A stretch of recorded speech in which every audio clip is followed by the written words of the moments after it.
He is playing Elves, which is a combo deck built around Glimpse of Nature. Does he have Grand Prix top 8 success? I don't know if it was like JSSs or Grand Prix or whatever, but he definitely was a player on the rise way back in the day. Never quite put it all together, but still shows up in tournaments and obviously running deep in this one. Yeah. Rory taking a mulligan. Yeah. Kyle there on the left. He had an interesting build yesterday. I forget exactly what it was, but he was on my radar as someone with a weird deck yesterday as well. Didn't have he was X2 early, and so I didn't put him on camera. But today obviously he's also got an interesting build, and also this time much more likely that we're going to put him on camera because he's in contention for top 8.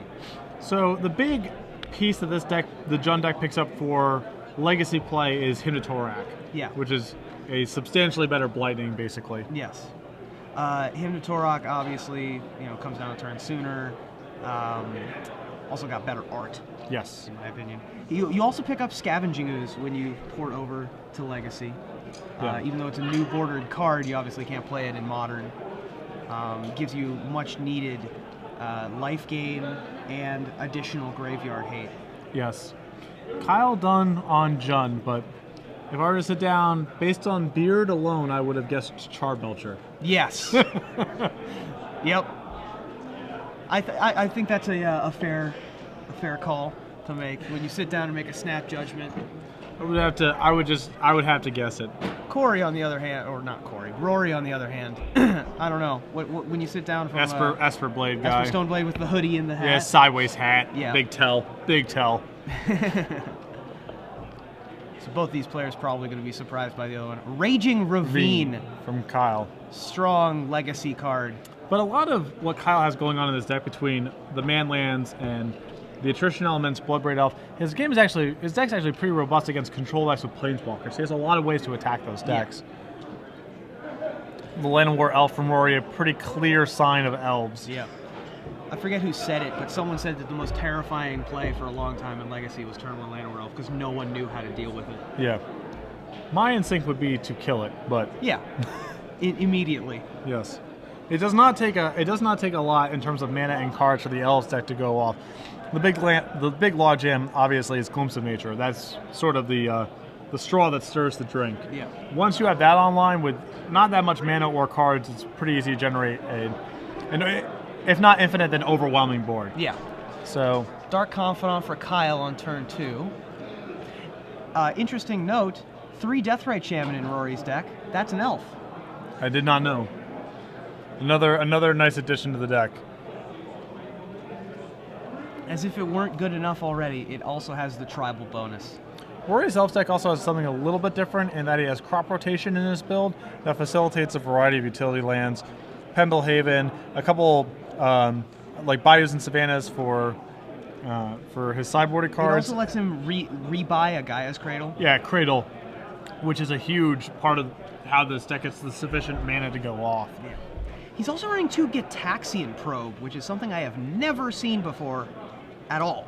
Yeah, I mean, it's most combo decks, I mean, it's obviously valuable to know when the coast is clear, and Gitaxian Probe's also basically free. Right. So it doesn't take much justification for me to feel like, yeah, that's probably fine to add to your deck. No, it's absolutely fine. I just haven't happened to see it before. It's an interesting one. Yeah. So let's see what we're going to see here. Rory's... I don't think Rory has... It does not look like he has Glimpse, so I don't think he can actually go off from here. The good thing about Elves, though, is that it can also just audible into the beatdown plan. If you get enough 1/1s in play, sometimes just attacking for, 5 a turn. Oh, certainly, yeah, with especially with the Lord. Yeah, probably not going to work against Jund, which has a great breadth of creatures. But, you attack into a Dark Confidant sometimes. Yeah. So we're going and we're crop rotating for our Cradle. That taps for 3 right now, with the Dryad Arbor, Llanowar Elf, and Birchlore Ranger. So that's how we started off the mana here. We tapped Forest, or did it tap? We tapped. I believe we tapped Forest. I'm not sure actually. And then the Elf cast Birchlore Ranger, and now we have. Got It looks like his remaining cards are Elvish Visionary and Green Sun Zenith. That's what it looks like to me.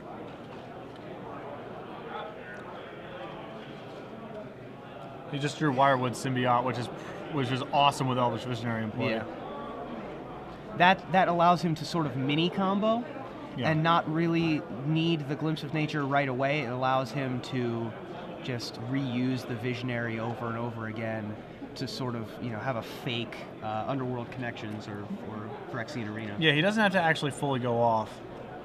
I wasn't a huge fan of Rory emptying out his hand right here because he didn't really develop his board too much and didn't find, and as Dark Confidant reveals Eternal Witness, left himself without enough leftovers to go off if he ripped Glimpse next turn. But certainly finding Wirewood Symbiote on his last draw made that sequence awesome because now he has a little engine going.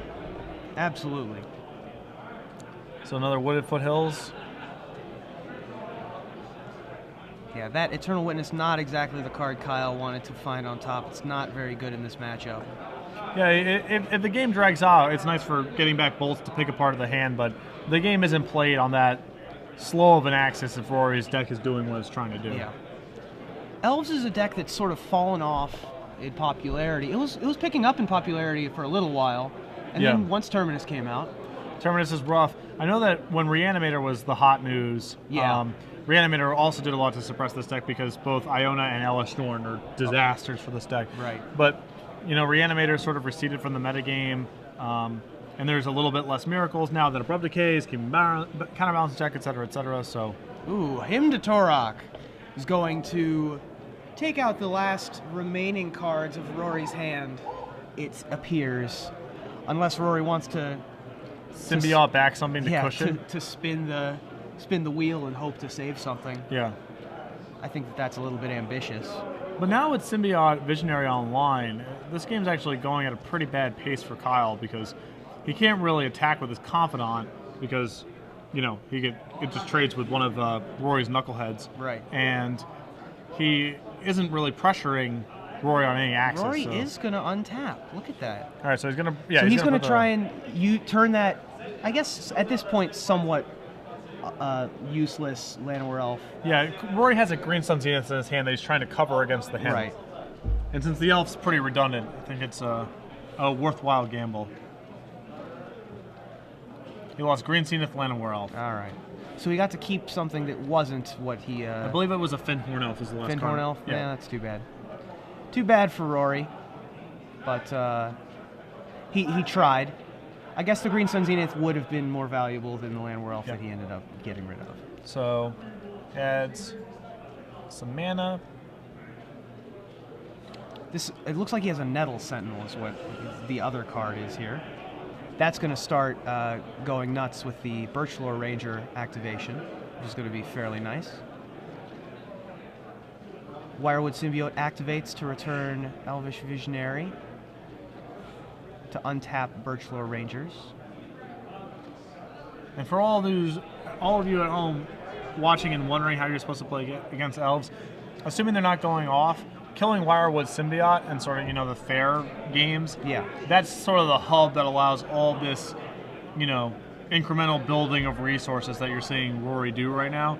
It's what makes all of that possible. Yeah. So that's definitely one of the guards you want to pinpoint. Yeah, you definitely want to be taking out the bug as soon as you see it, because as soon as you get 2, 3, 4 activations out of it, it gets a little bit out of reach. As we've seen, Rory's drawn several extra cards. He just got Hymn to Torok and is still able to play Magic.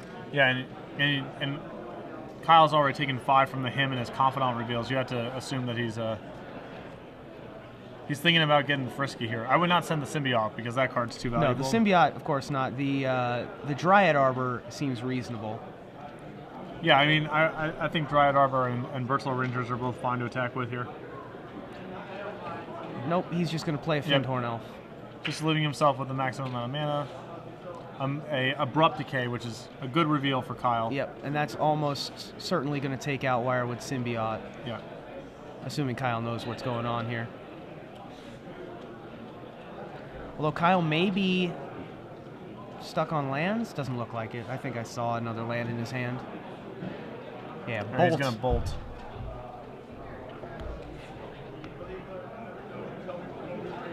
And with the last activation, He's going to return the Visionary to be able to rebuy another card. A Tarmogoyf and passes the turn back. Goyf is land, instant sorcery, creature, I assume, 4/5? 4/5. Yep. And at some point during this match, Kyle's hoping that the Tarmogoyf just turns into the Abyss. Yes. Which won't be immediately, but... Yeah, the problem is it's going to take Kyle an awfully long time to be able to like whittle through, because Rory's deck is capable of generating a bunch of chump blockers. Yeah. Now without Visionary Symbiote going, the big challenge for Rory is to try to maintain enough resources where in hand, where if he draws Glimpse, he can sort of just go. But against a deck that has Ham and Inquisition, it's also pretty dangerous to try to leave a bunch of resources in your hand. Yeah, so I would. That absolutely makes sense. Rory's sort of rocking a hard place here a little bit.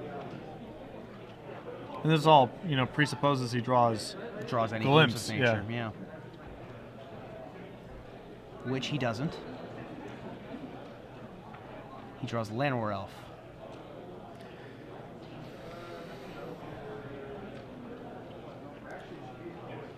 Well, we certainly can't attack. I mean, I think we have to just start this turn off by playing Elvish Visionary. Yeah, you have to just draw cards before get all your options out on the table before you make any rash decisions. All right, so the Cradle's going to tap for 5, play Elvish Visionary, finds a Windswept Heath.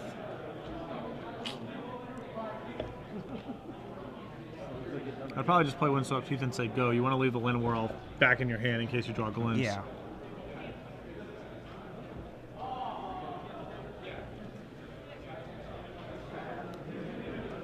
Can't really attack. Adding the Llanowar Elf doesn't appreciably change your board. Yeah, Kyle successfully ground this game to a halt.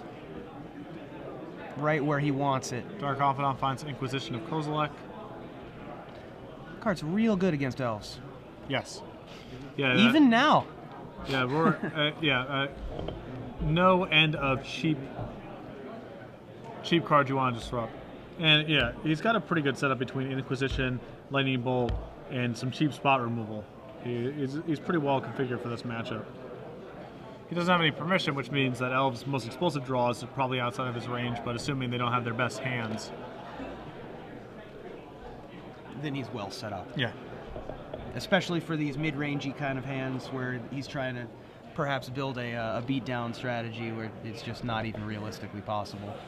Once anything another slightly bigger than a 1/1 comes into play. Yep.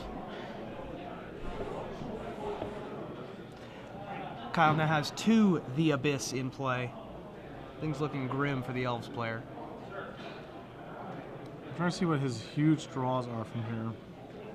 Well, he can certainly draw Regal Force. Yeah. Regal Force would be awesome. Regal Force or Green Sun Zenith. Yeah. Mirror Entity. Yeah, he actually has enough mana with Mirror Entity where he can just start.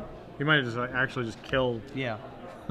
That's in the deck as part of the combo. Comboing out, but yeah, from here it's just I got Gaia's Cradle and 6 dudes in play. Yeah, right, exactly. Just to start attacking. This becomes a little bit like Craterhoof Behemoth in Standard. Yeah. Sure, it's 1,000,000 mana, but you're also dead.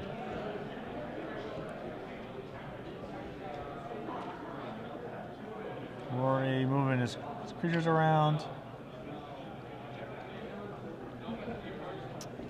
Did not see what he got. He did not slam it on the table, so I don't think it's one of our outs.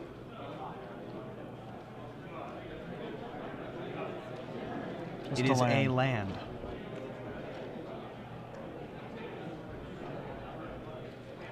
Confidant reveals Badlands.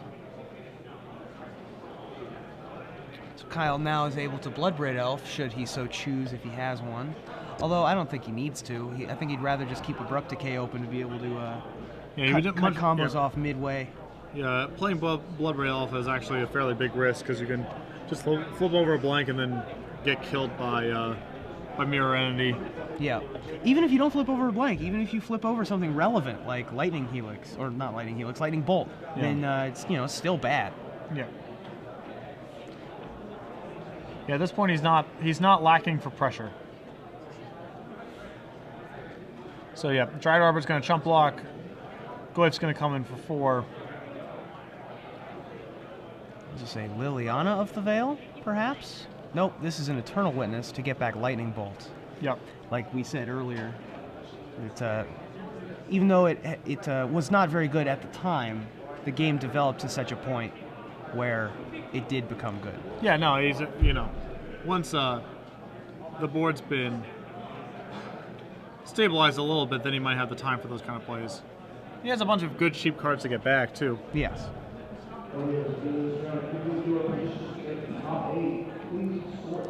People have said often that Jund is the kind of deck where if you draw the wrong half of your deck, you're in a very, very bad spot. It just so happens that Kyle didn't draw the Lilianas, for example, that would have been pretty bad here, or the Bloodbraid Elves, which would have been pretty bad here. Yeah, well, I mean, what's nice about the Legacy card pool is, this Jund deck, for example, can be built without too much in the way of situational cards. Hymnotorac and Lightning Bolt and Abrupt Decay less so, but certainly him and Bolt are hard to be upset when you turn over to a Bloodbraid Elf.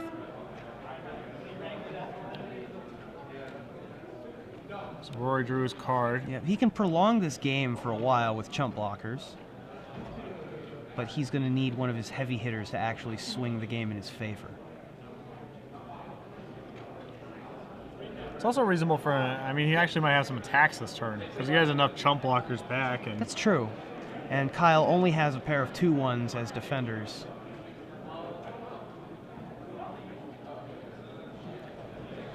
I'm not sure what Rory drew. I thought I saw a crop rotation, but I'm not positive. Crop rotation would be a nice little combat trick to go get Pendelhaven. Yep.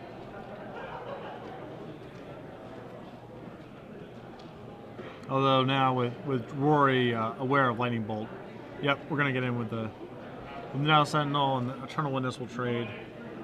I think that Kyle's very happy with that. Yep. Oh, Priest of Titania. Priest of Titania. As if we didn't have enough mana before. Ooh, Bloodbraid Elf drops Kyle to 6. So if Rory's not out of this game. Yeah, particularly if Kyle doesn't anticipate Regal Force. Yes.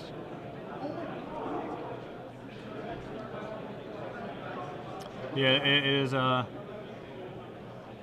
definitely, for as little as Rory has done, the game is oddly still in play. Dark Confidant makes games exciting, man. Yeah. I want more of that card. A coverage person's dream, that's for sure. Yes. Rory's going to drop to 4, it looks like. Yeah, willing to risk the 2 bolts since he probably can't beat 2 bolts anyway. Yep, okay, and there they are. And I think that plays totally fine by Yeah. because how are you going to go off against 2 lightning bolts with no board? Right. So no point in stressing on it. Sideboard. That's right. And for Kyle has 2 Pernicious Deeds. I imagine those will be coming in, as will the Umezawa's Jite. Yes. That's probably Pyroclasm. Oh, Pyroclasm, yes. Pyroclasm is another awesome one. So he's got 4 good hits. Rory's deck has a couple copies of Absolute Law, which is medium. It's good against Lightning Bolt and Pyroclasm / other red sleepers if he's anticipating it. 2 copies of Humility, which I'm not a big fan of here, I don't think, because Kyle's not leaning that heavily on his creature's abilities to win the game. Right. And he has Maelstrom Pulse or other sort of sweepers to get rid of it when it's offending, and it's a lot of mana. So I assume Humility is more of an anti-show and tell card than a card that Rory's just bringing in against opponents. He has a couple of Abrupt Decays, which I don't particularly like, a couple of Thorns of Amethyst, a Meek Stone, not anything too awesome. Yeah, I think the Meek Stone is really the only card in his sideboard that I really, really like to bring in here. Yes. Meek Stones does some good work, but again... I think Absolute Laws are reasonable. Lightning Bolt's a problem. He can suddenly block Bloodbraid Elves all day.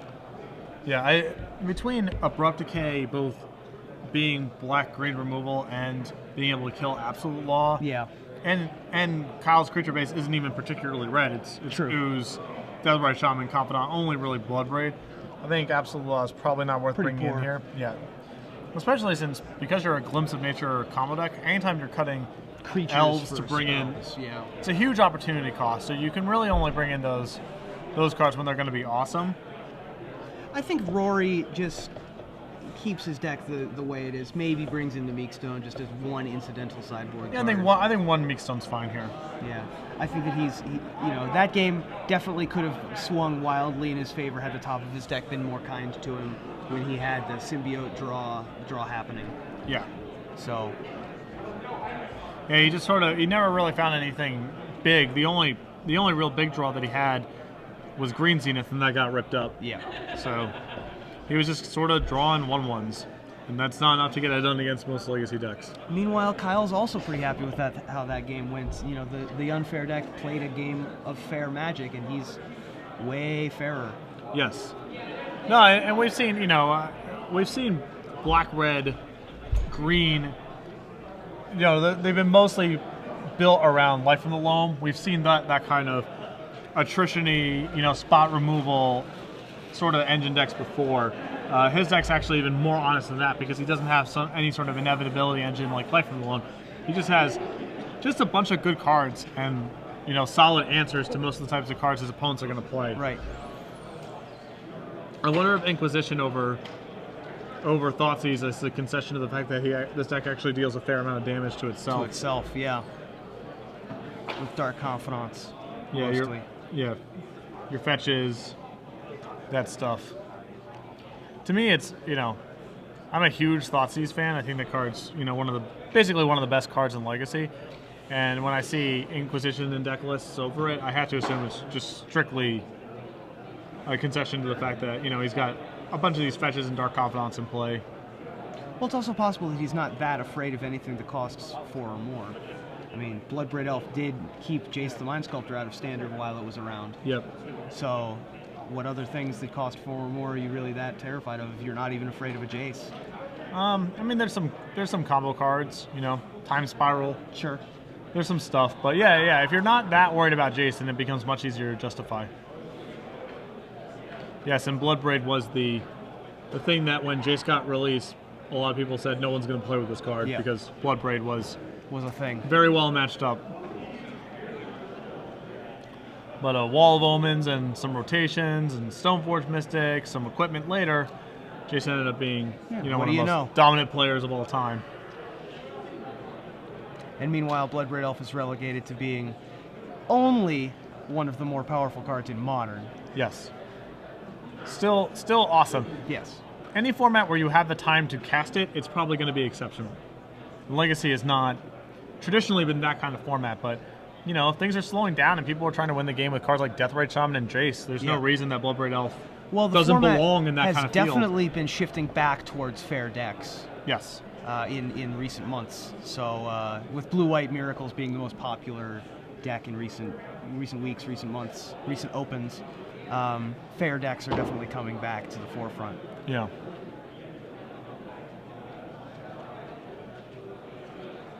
Of course, that's not entirely true because we have a Storm in the top 8 now. Yep. Jacob Corey. Yep. So Rory Draxler is going to be on the play. Both players kept their opening hands. Rather. The LA scene has a lot of combo players in it, so not surprising to see Jacob show up with Storm and take it down. More associated with Maverick traditionally, but there are a lot of. If you want to borrow a Storm deck and you live in the Los Angeles area, it's not hard to find one. Leading with a Dryad Arbor. Risky business against the Lightning Bolt deck. We'll see. That's right. Although it's possible, it's possible Kyle. It's possible Rory is actually happy to induce a bolt here. If his hands land heavy and he has 1 or 2 significant pieces, it's not out of the question that he's doing this to actually on purpose to draw out a lightning bolt.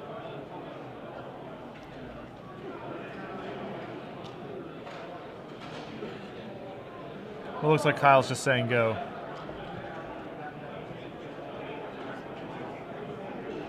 There's a Pendelhaven.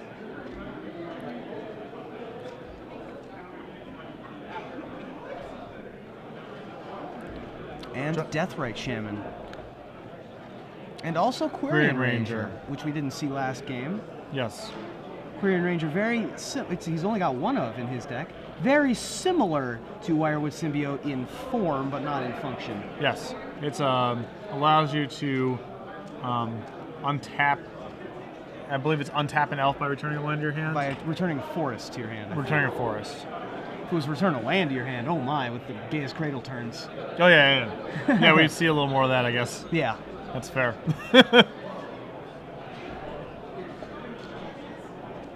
So he was rewarded for playing the Dryad Arbor on turn 1. Or at least wasn't punished. Or wasn't punished. The reward we'll see. Yeah.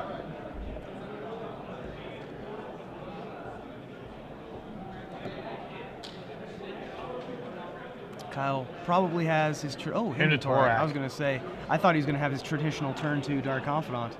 Yeah. But Hymn to Torax probably better. Oh, no, Hymn to Torax awesome here because so much of...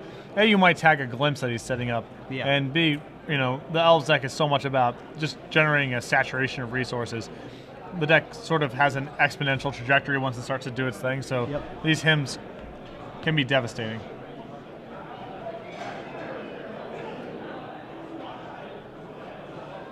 So Rory is down. Two Green Sun Zeniths. Woof. What a beating. My goodness. He is not excited about that. Yep. That's rough. Man. Unlucky.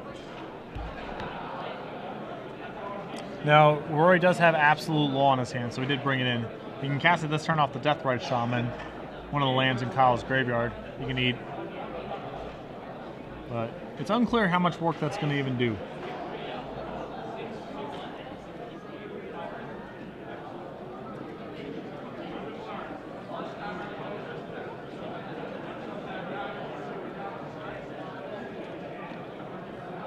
Making a mana. That is what he's going to do here, it looks like. I think it's a reasonable play. I mean... Well, the card only gets worse because you're giving him a window. Every turn you don't play it, you're giving him a window to play a red spell to kill something. Yeah. So there it is. I'm a little surprised by Deathrite Shaman being in the deck. I mean, I know the card's just kind of generally powerful, but it doesn't actually fuel any of the explosive combo elements. It's not making mana. Yeah, it's just another mana elf. Yeah, except it's not quite as reliable because it's not like you have a million fetch lands or. Everybody else does. Yeah, I guess you can lean on your opponent. So he's using Quirion to untap his Deathrite Shaman. Replay that land. So that was basically a free Absolute Law.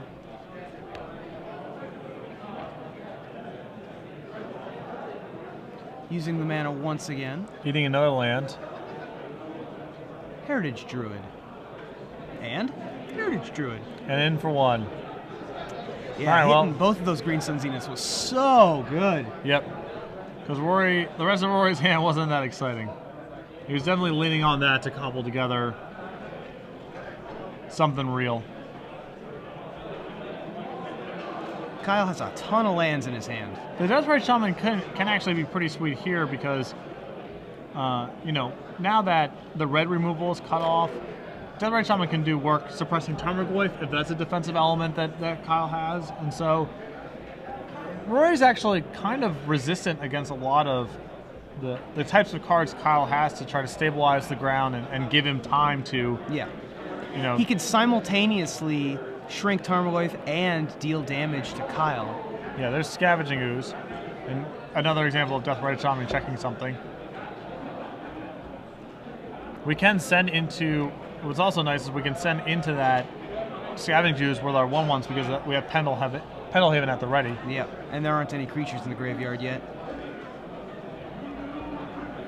Yep, and that's probably what's going to happen here. Well, Deathrite Shaman can't go in. Yeah, Deathrite Shaman's not going to do it. Cannot pump a Deathrite Shaman. Here come 3 1/1s, or maybe not. All right.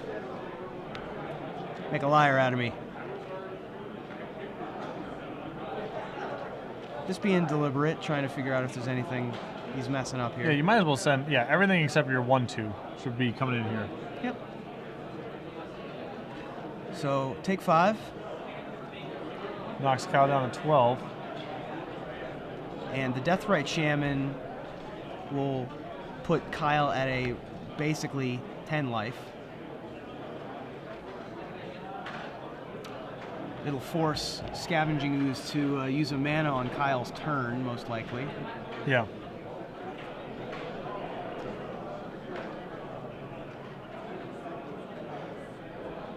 Finds a Bayou.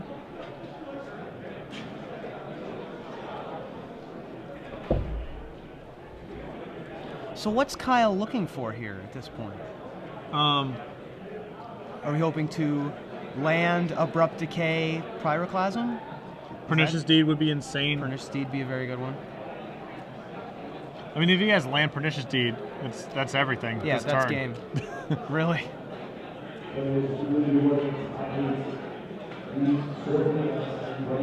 It looks like he's just got lots and lots of lands to me. He's got at least 3 in there.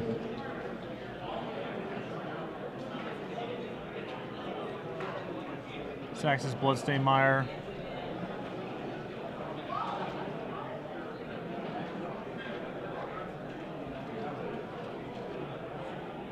Yet another Bayou. Pretty light on red mana is Kyle. All he really needs it for is Lightning Bolt and Bloodbraid Elf. The rest of it's black-green. Yeah. He needs a fair amount of black mana to do things like him and Abrupt Decay in the same turn. Right. Liliana of the Veil Yeah. is very black-hungry. All right, there's a Tarmogoyf. That'll sort of stem the bleeding, I suppose. But It's again, so he's poorly got matched up against that Deathrite Shaman, yeah.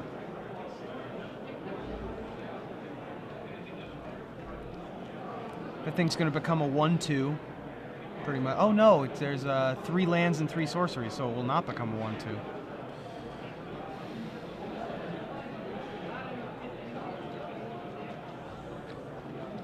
Okay, so Kyle's going to gain himself, not really gain himself some life, but prevent some life loss. Yep. By responding to the Deathrite Shaman ability with his own Scavenging Ooze activation. These are some pretty anemic beatdowns that Rory's putting together, but might be enough to actually take this game. Yeah, I mean, the Tarmogoyf's not really going to do anything. It's going to stay small. But the longer Rory waits, Kyle's average draw is stronger than Rory's. Rory has some big haymakers, but, you know, the average, you know, normal average everyday 2/2 is better than the normal average everyday 1/1.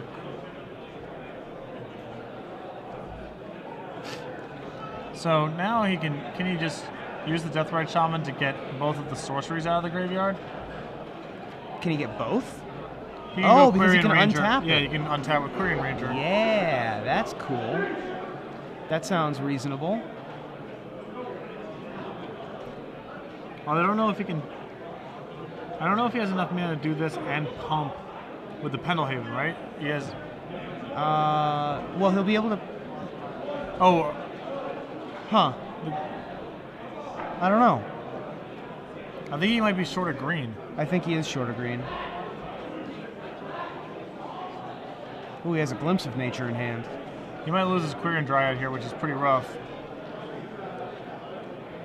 Yeah, he can save He's just gonna save it it with Pendlehaven, yeah. But yeah, I think he needed to leave like a Dryad Arbor back on defense. Yeah, slight miscalculation. Although I'm a little bit surprised that Kyle didn't block with both creatures. Since there's only one Pendlehaven, you get to eat something. Something dies. And so he's going to untap and replay his land. Well, now he can definitely just eat the sorcery and the Tarmogoyf dies. Yes. Okay, there we go. And so he just did it post-combat. Yeah, okay. Opposed All to right. doing it Yeah, during combat. That's fine. We made it more complicated than it really was. Or maybe he did.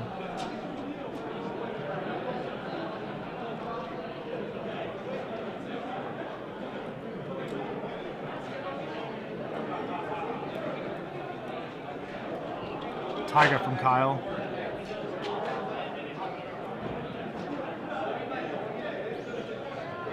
So many dual lands and not nope.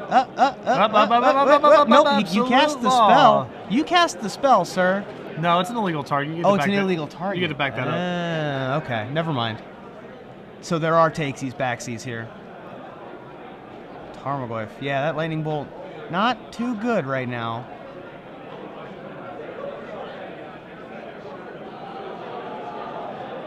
Is now with Rory's Deathrite Shaman not at the ready, he's going to take this opportunity to grow his ooze to a 3/3. Yeah, grow it past Pendelhaven's size. Mm-hmm.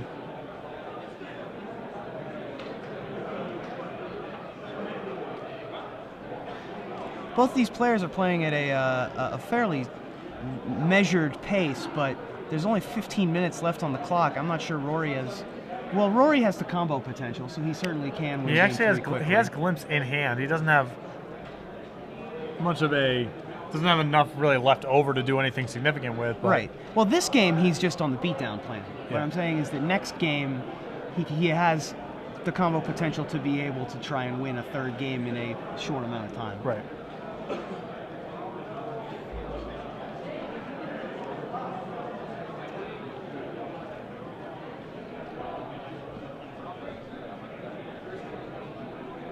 I would be cautious about getting too ambitious here if I was Rory.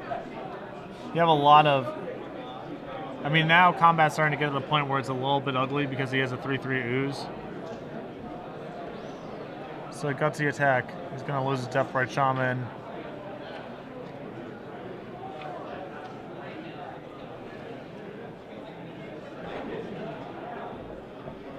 Did he attack with that Deathrite Shaman? He alpha'd, yeah. Huh. He's trying to close the game out, but it's rough here because in the process... So he's going to bolt Rory before damage to try to get the Goyf up to a 2/3. Yeah. And now this is the risk. Like, once you lose your Deathrite Shaman, not only does, some things die in combat, so he gets to grow the ooze. Okay, he's going to, inside of combat, he's going to get rid of the Lightning Bolt. Like, making these sort of trades is really risky from Rory's perspective because it has the danger of growing the Tarmogoyf and getting creatures in the graveyard for ooze, which makes it bigger and gives Kyle more time to find a sweeper. And yeah, I'm not sure I like that attack on the Deathrite Shaman. I mean, I understand the desire to close this game out, but now, Kyle has a reasonable life cushion because he gets to gain 2 off the Goyf and the Deathrite Shaman that have died, and now his graveyard's back online as a resource. Oh, he has a backup. Deathrite. Okay, there's another backup Shaman. Okay, and that's fine. But we're still pretty. It's some risk. Yeah, it's a little bit of risk. Although, how many cards can Kyle play reasonably in a turn with his deck? Sure. So Kyle can't play all the things to be able. Like, he could play a Bloodbraid Elf into an Abrupt Decay to take out the Deathrite Shaman, but what does that really accomplish? Yeah. With only 2 life left, or 4, let's say. But what if he just has another creature here? Now it's like Rory can't really attack if he plays a non-red creature, or it's challenging to attack. Well, if he plays another creature, then he just activates Deathrite Shaman a bunch of times. With what? There's only lands in play. Oh, there are only lands? There's only lands left in the graveyards well, now. Never mind then. Well, he's got Glimpse of Nature in hand, so that's a possible activation.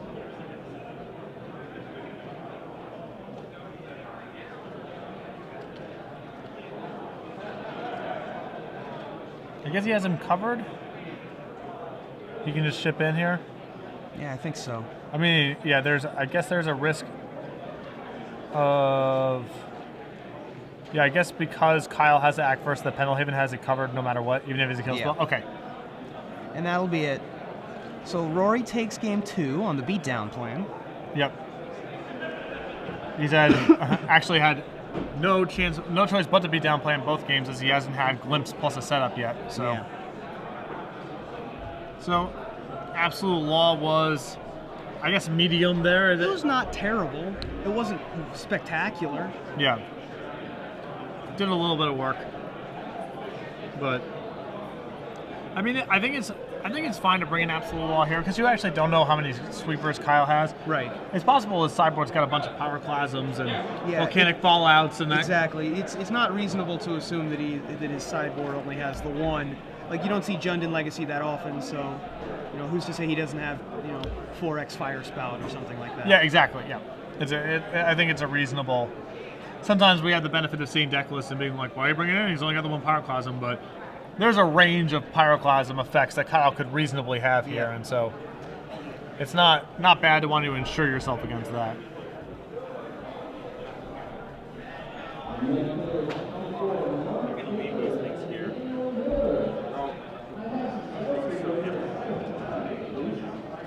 Both players keep.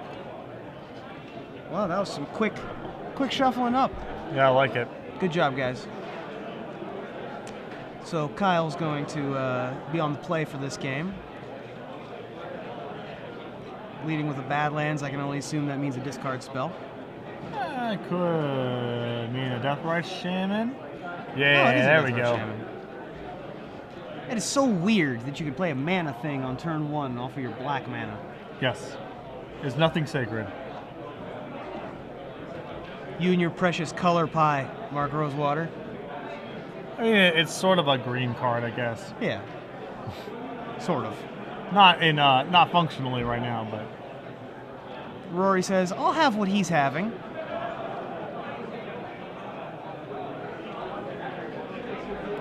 Let's see if we have any big play to ramp into. Liliana the Veil would be awesome here. Liliana's Veil would be amazing here, although it's just going to be Lightning Bolt.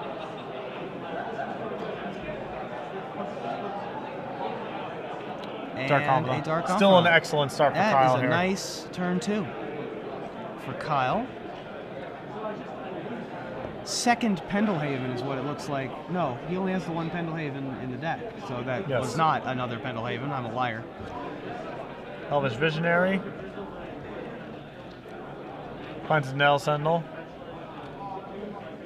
Dark Confidant shows a Sylvan Library. Yeah, when you have a Sylvan Library in play with your Dark Confidant, that's when things really get fun. Yeah.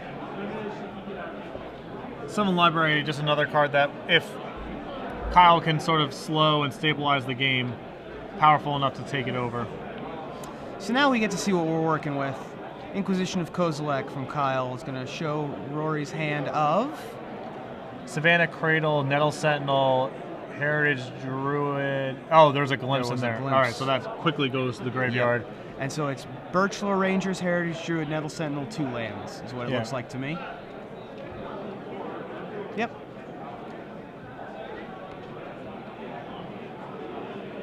Deathrite Shaman beatdown. Serves in with the Squire. Just drew an Absolute Law, which he can cast off of his Savannah. And we know Kyle has a Bolt in his hand, so this is actually pretty sweet. Like you make Kyle use his Bolt to kill your Elvish Visionary. Yeah. Yeah, I like it. It's greater than 0. It's not a ton, but. Oh, he can't even use. No, yeah, he can use the Bolt. Never mind, because Pendelhaven does not pump up to 4. All right, so Visionary down. And Nell Sentinel. Not great to have to use your Bolt on the Elvish Visionary, but it stops any looping shenanigans at least. Kyle's had some pretty nice Dark Confidants. Yep. Although, understanding that Rory won game 2 kind of beating down, it's unlike this little matchup where his life total is like, it's not going to be taxed too much. Yeah. He can definitely take some nickel and dimes and the confidence can add up, but he's not normally going to be under pressure in that way.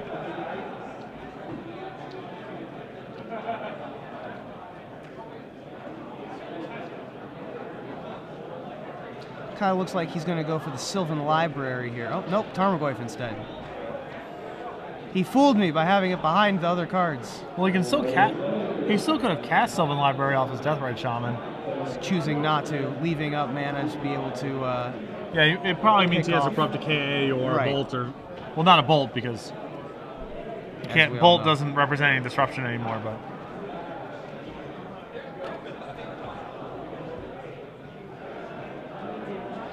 Yeah, Rory's game plan this game was ground down to a halt once that glimpse left. Yeah, I mean, much from like his last board, game when both Green Suns units hit the bin. from his board, last turn of that turn of Visionary 2 lands with Cradle in hand, Rory could have realistically gone off the following turn. Yes. Like that's how little setup it takes. Yep. Another land on the Bob trigger. Breaks the mire. Things feel like they're going quite poorly for Rory here, but he's sandbagged enough creatures where he actually still has some hope if he draws Glimpse of Nature. And he can sort of mini combo if he gets another Visionary also, because Yeah. he has this Symbiote in play.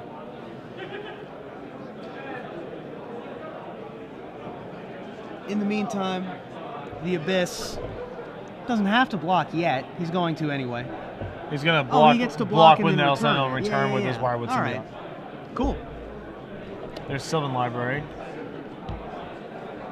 And Scavenging Ooze. Scavenging Ooze. Again, Glimpse and we can just go. How'd we do? I don't think so. It's not looking like he got there.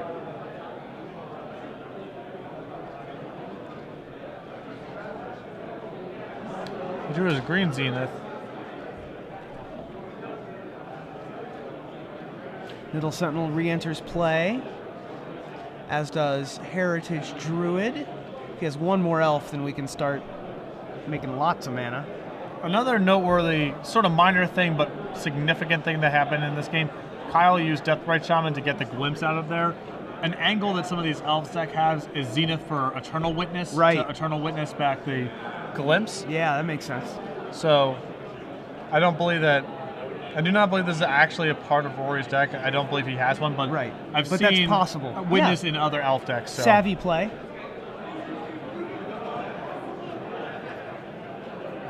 There's Pyroclasm, which we have checked by absolute law, but there could be a... Abrupt Decay in the mix. yes. Bloodbraid. Extirpate. Although Extirpate is a bit of a non-bow because we would like to tag that Glimpse if we could. Right.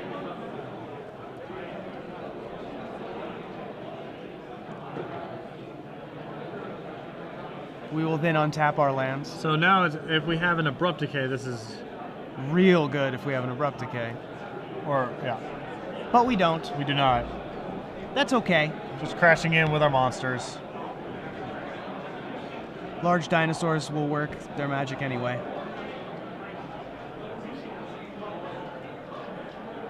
So Rory, I guess, will go to 10.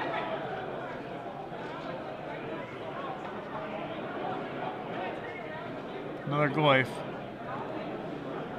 Yeah. We're still very still drawing live, if yeah. we're Rory.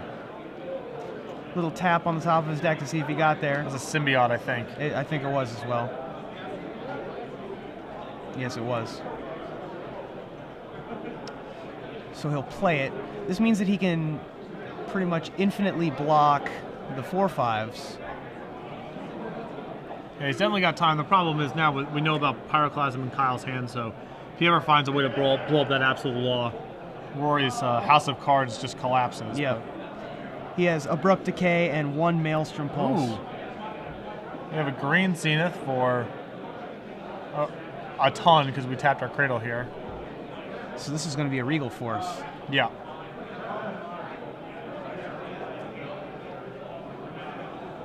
Boom. There he is.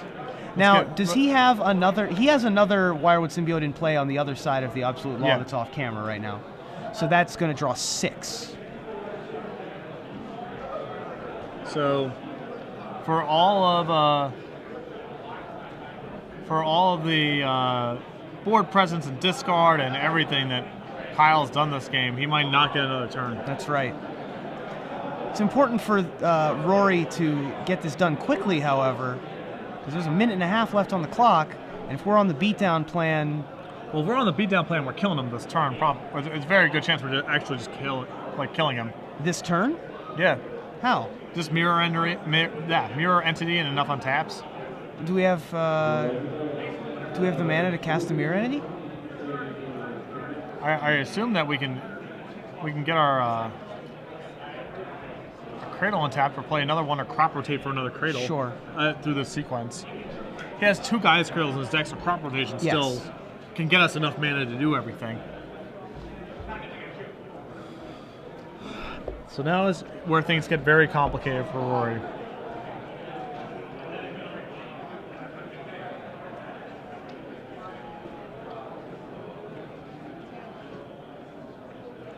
I think he's going to start out by using Verdant Catacombs to go get a land out of his deck. Using his land drop for the turn. A pretty big cost, but it's possible he just needs the mana up front to start doing his thing. So for those of you not that familiar with the engine, what's going to start happening here, assuming Rory can start going, is getting Nettle Sentinels in play. Now when he glimpses, he's going to be cantripping off all of his creatures, so he's likely to find more creatures.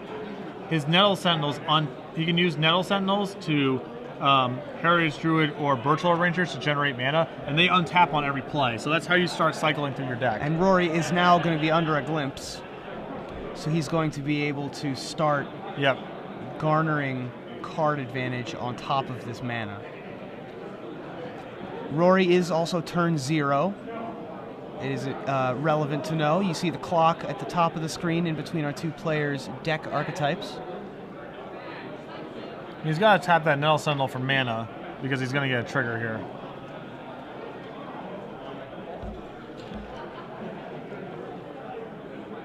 So he draws, he's going to draw 2. Yep. And so now he can start using that Nettle Sentinel to start casting 1-drops, and then once he gets a Heritage Druid, so now he can start garnering. So he's adding 2 green for Birchlord Ranger here.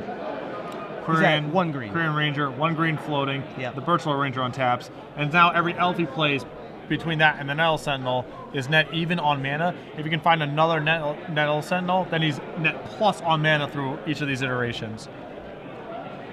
And he's found a second Nettle Sentinel, so that's a big piece. Now, no, that's the first one that he returned with. No, he's got 2 now. Oh, he's got 2 now. Okay. So now he's garnering cards and mana. Yeah, now he's starting to get the ball rolling a little bit here.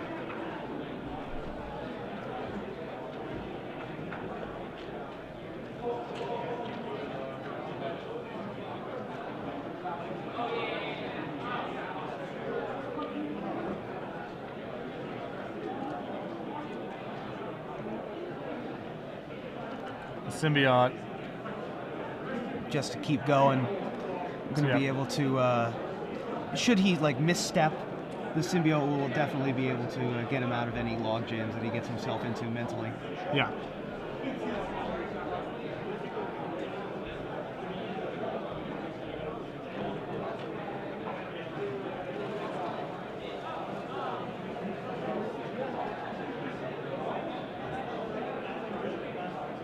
Making sure to trigger each of his triggers, pointing to each of them. That's one of the things that you folks at home should definitely remember to do now, especially with the trigger rules having been worded slightly differently to be a little bit more jailhouse. Yes.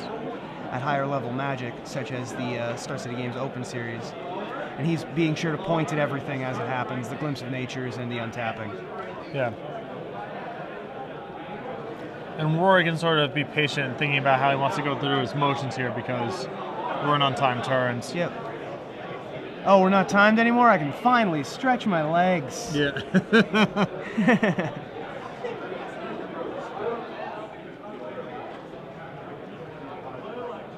I think Rory's thinking about maybe just stopping for the turn. No way. He's got to keep...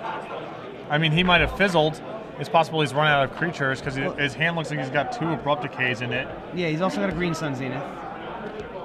So he might not be able to keep going here, but he definitely can't stop now.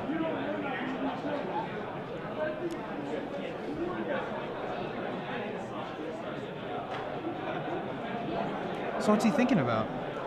He might have fizzled. It's unclear. We can't see his hand, but if his hand's not fizzled because Zenith can find a Visionary to give him another draw in the worst case scenario, but he might not have a clear path of how to proceed from here.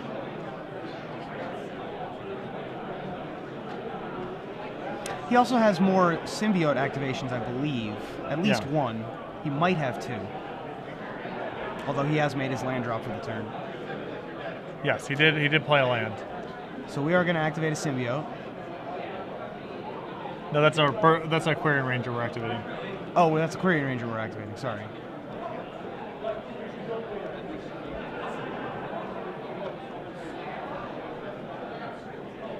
All right. And that is a symbiote we're activating. Yeah, we're symbioting so we can basically cantrip again. So we're adding 2 green.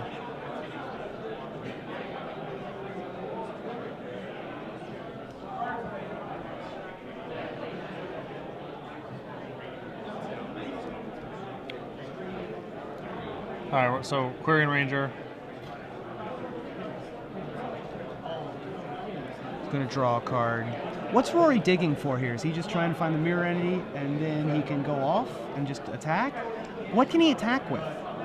Yeah, it's not clear.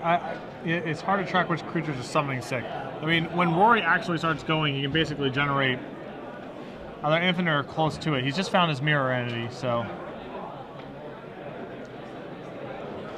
And he probably, now do you want to keep that in your, if you're Rory, do you want to keep that in your hand or do you want to have that be in play? I mean, it's fairly safe to play. It depends on a number of things. If he can actually find another Cradle, then it's super safe to play because it's just going to be... It's Abrupt Decay or Bust for Kyle at that point. Yeah, and we can safely assume... Well, I guess we can't safely assume, but you had to imagine he would have played Abrupt Decay by now on something at some point. Absolutely. On the absolute loss that he could have Pyroclasmed. Yeah. Well, I mean, Rory doesn't know that that's a sequence, but yeah. Right.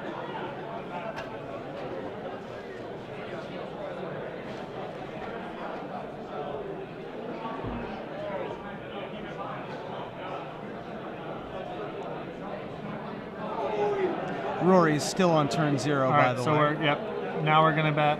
I guess we're using our other symbiote here. I think that's our last symbiote. Be able to cast an Elvish Visionary, which will untap his guys and draw 2 cards. Yep.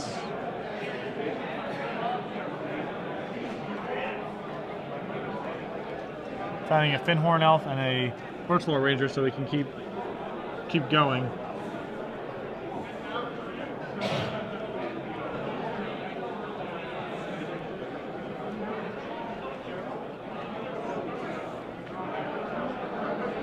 I think they're indicating which creatures have come into play this turn and which are not something sick.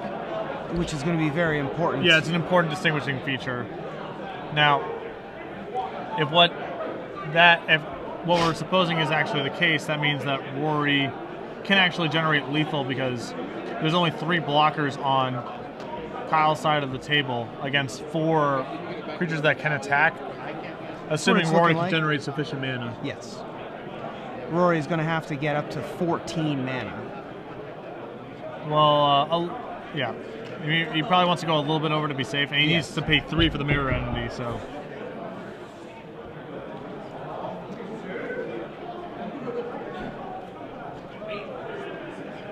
So Finhorn.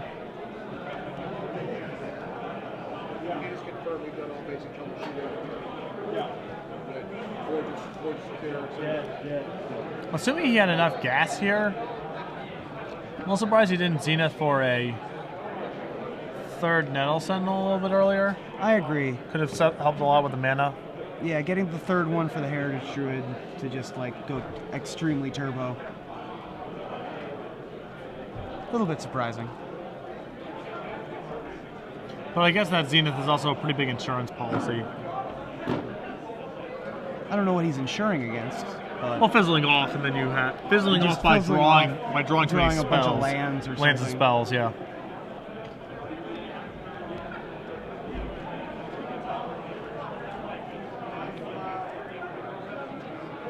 He's showing him that he's going to just.